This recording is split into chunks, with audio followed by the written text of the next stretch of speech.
Good morning, Seth Grimm, Field Operations Trainee with the Eastern Area Team 1, and I'm here today, Saturday, August 3rd, for your operational briefing. Looking over here at the red fire, we had roughly 33 acres of growth over the last two operational periods. IR was up last night and it showed some growth on the western flank as well as some on the eastern, very little to the north or the south.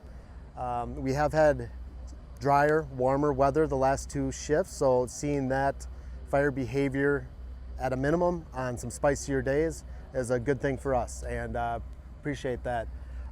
Over on the red, starting up in India resources have continued to support the structure group. A lot of the work in India we're getting out ahead of, and so that group is also identified for initial attack. The current landscape for today, the 3rd, and into tomorrow is a chance for increased lightning in the area.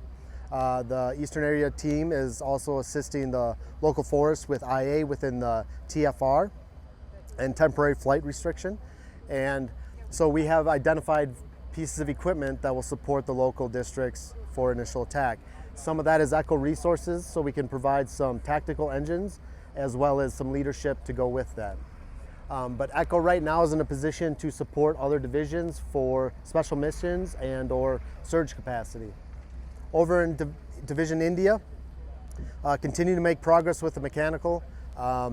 We've utilized some of their resources, their subject matter experts off of the Timber Task Force to go in and provide some guidance in Division Mike. I'll get into that here in a little bit, but it's a critical component of what we can do and where we can do it in conjunction with resource concerns. So we have some slope and some operations there that we wanted some confidence that we could operate in safely. And so some of the India resources have been helping Mike yesterday. That'll set up today's plan over there. But India continues to make progress, a lot of moving parts, doing great work, but they're in rinse repeat mode. So that operation continues to work its way north on that shaded field break.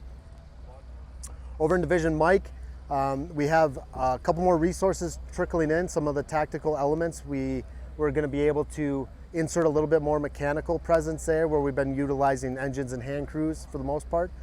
Great collaboration with the reefs, the resource advisors that are in the field, and making sure we're managing resource needs with fire needs and providing a long-term good product with a shaded field break along the 60 road in Division Mike. So again, a lot of hard work in there, a lot of sweat, but they're making progress and they're doing it safely. Moving over into Quebec, we have a dozer line on the 6010 road, was really rough and inaccessible. That dozer has been smoothing that out, filling in some holes, so we have access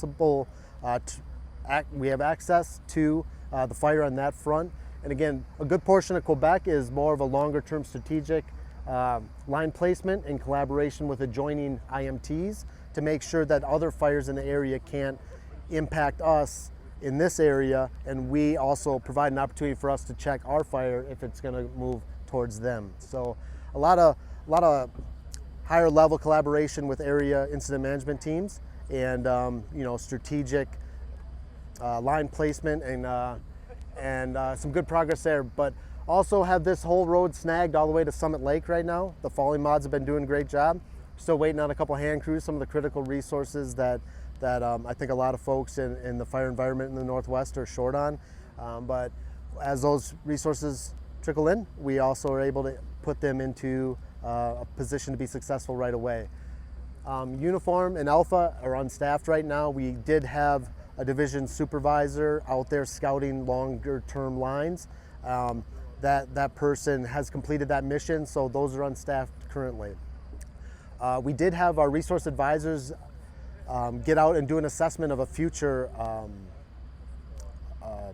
repeater site.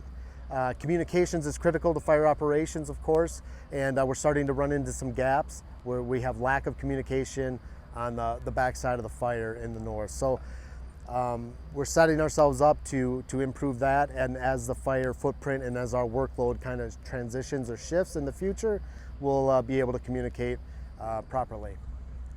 That is today's operational briefing for the red fire. Thank you very much.